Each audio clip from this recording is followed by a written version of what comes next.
দর্শক, দ্বিতীয় ধাপে উপজেলা নির্বাচনের গণসংযোগে ব্যস্ত সময় পার করছেন প্রার্থীরা। বিষয়ে বিস্তারিত জানাতে গাইবান্ধা এবং রাজবাড়ী থেকে যুক্ত হচ্ছেন আমাদের সহকর্মীরা। শুরুতে যেতে চাই গাইবান্ধা, সেখানে রয়েছেন আসাদুজ্জামান মামুন।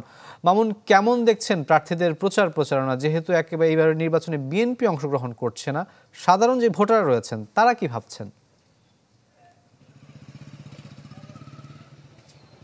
হ্যাঁ রাকিব, এই মুহূর্তে দাঁড়িয়ে আছে আমি গোবিন্দগঞ্জ উপজেলায়। দেখতে পাচ্ছেন এখানে চেয়ারম্যান প্রার্থীরা কিন্তু ভোটের প্রচারণা করছে। এখানে যে প্রচারণা করছে এখানে গোবিন্দগঞ্জ উপজেলায় আপনার হচ্ছে এখানে 2 জন চেয়ারম্যান প্রার্থী এবং 5 জন প্রার্থী আপনার হচ্ছে এখানে নির্বাচনী প্রচারণা করছে। চেয়ারম্যান পদে 5 জন রয়েছে, ভাইস চেয়ারম্যান পদে 7 জন প্রার্থী রয়েছে। আমি এই মুহূর্তে কথা বলতে চাই চেয়ারম্যান প্রার্থী যে আছে সে প্রচারণা করছে আব্দুল লতিফ প্রধানের সাথে কথা বলতে চাই। আসলে আপনার নির্বাচনী প্রচারণায় কেমন দেখছেন বা জয়ী হলে আপনি কি মনে করেন? ধন্যবাদ। ইতিমধ্যে আপনারা দেখেছেন যে বিগত 5 বছরের সাধারণ মানুষের সাথে চলাফেরায় বিভিন্ন উন্নয়নমূলক কর্মকাণ্ডের কারণে এবং গোবিন্দগঞ্জের সর্বস্তরের মানুষ আমার প্রতীক মোটরসাইকেল মার্কার পক্ষে তারা অবস্থান নিয়েছে। আমি বিশ্বাস করি গোবিন্দগঞ্জের 17টা ইউনিয়ন এবং পৌরসভার 4,38,000 ভোটার তারা তাদের অবস্থান থেকে আগামী উপজেলা পরিষদের নির্বাচনে 21শে মে উপজেলা পরিষদ নির্বাচনে তারা মোটরসাইকেল মার্কার পক্ষে ভোট দেওয়ার জন্য অবস্থান নিয়েছেন। তবে বাস্তবতাটা আলাদা।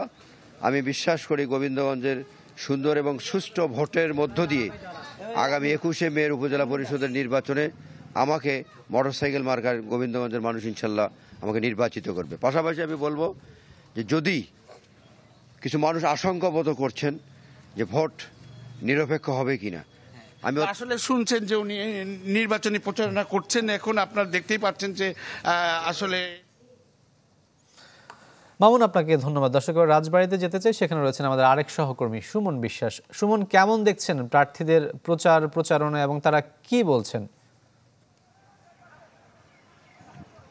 রাকিব, আগামী 21 মে রাজবাড়ীর 3টি উপজেলায় উপজেলা পরিষদ নির্বাচন অনুষ্ঠিত হবে। রাজবাড়ী সদর, বালিয়াকান্দি এবং গোয়ালন্দ। আমরা গত রাতে যেটি দেখেছি যে বালিয়াকান্দিতে 2 চেয়ারম্যান সমর্থকদের মধ্যে সংঘর্ষের ঘটনা ঘটেছে এবং এই ঘটনায় কিন্তু বেশ কয়েকজন আহত হয়েছে এবং সময় কিন্তু বেশি নেই। ফলে এই যে যারা প্রার্থী হয়েছে তারা কিন্তু সকাল থেকে গভীর রাত পর্যন্ত প্রচারণা চালিয়ে যাচ্ছে।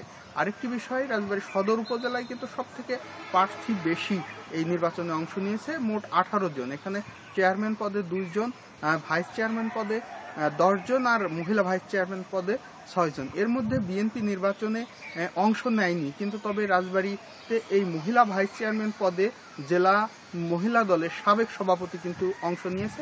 তিনি এর আগেও 2বার এই পদেই নির্বাচিত হয়েছিলেন। দলীয় সিদ্ধান্ত উপেক্ষা করে এখানে নির্বাচনে অংশ নেয় তার বিরুদ্ধে বিএনপি সাংগঠনিক ব্যবস্থা গ্রহণ করেছে। এছাড়া বাকি 2 উপজেলাতেও কিন্তু প্রার্থীর সংখ্যা তুলনামূলক অনেক বেশি এবং তারা ভোটারদের কেন্দ্রে আনার জন্য কিন্তু নানা প্রতিশ্রুতি, তাদের বাড়িতে গিয়ে নানা উন্নয়নের কথা বলছে। সবকিছু মিলিয়ে আসলে যে আগামী 21 মে নির্বাচন, সেই নির্বাচনের দিন ঘনিয়ে আসছে।